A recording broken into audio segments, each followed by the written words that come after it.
So the interesting thing about this industry, you're really kind of mixing art and science together. So for me, I thought I was going to be a finance guy in school, so that was definitely where my focus was, and I didn't even consider the fact that I had a creative side, honestly. So I spent years in school, and before that, more focusing on kind of the science or that part of my brain.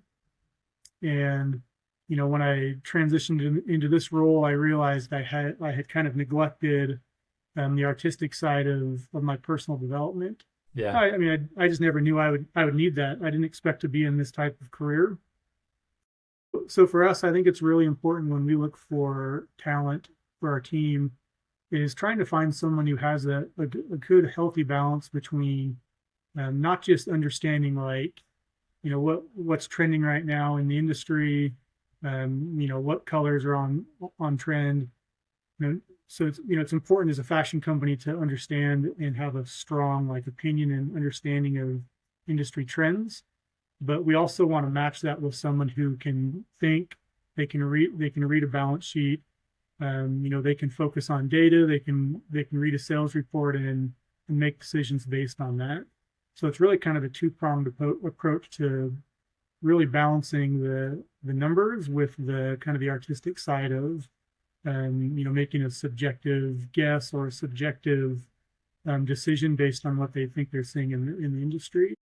So really just, I guess to make that a lot more succinct is just someone who is well-rounded and isn't just, they don't just like design, but they want to look at the whole package, macro point of view. Yeah. Something that I'm passionate about is uh teaching teaching people, or I mean letting allowing others to share their story and to teach that there is like creative jobs that you can get into and career paths to follow. Yep. You talked about how you had not like I guess considered that as a path, or um thinking about finance or other routes within business management. Was there um was like art or creativity something that you were into when you were younger, or like in like high school, middle school, junior high time, or was that something uh not as much? I Not really, Yeah. at least not in the traditional sense.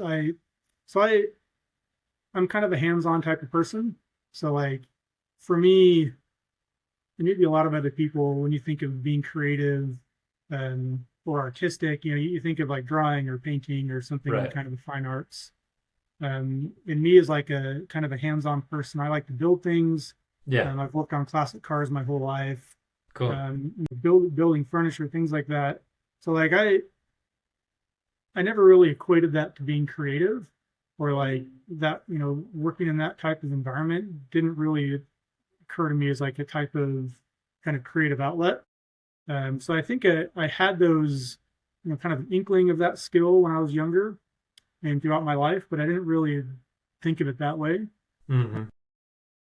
And I think there's also like there's a big difference between, and I'm sure you'd agree, but like there's a big difference between sketching a shoe on a notepad and saying, "Oh, I kind of like that pattern. Like that'd be cool." But there's so many other steps beyond that between, choosing a color palette, choosing materials, what kind of insole are you using, all these other things that go into that. So it's like there are a lot of people that could be really good at just sketching a cool, unique pattern for a sneaker or a running shoe or whatever. But there's so many other things that go beyond that to build out the actual product. So taking it from on a page or a screen into a usable product. So I think there's aspects that are just like visually creative, but also like functionally creative where that development piece comes in. So I just think there's so many different aspects to developing good footwear that um, kind of touches on so many different areas of someone's experience or their education.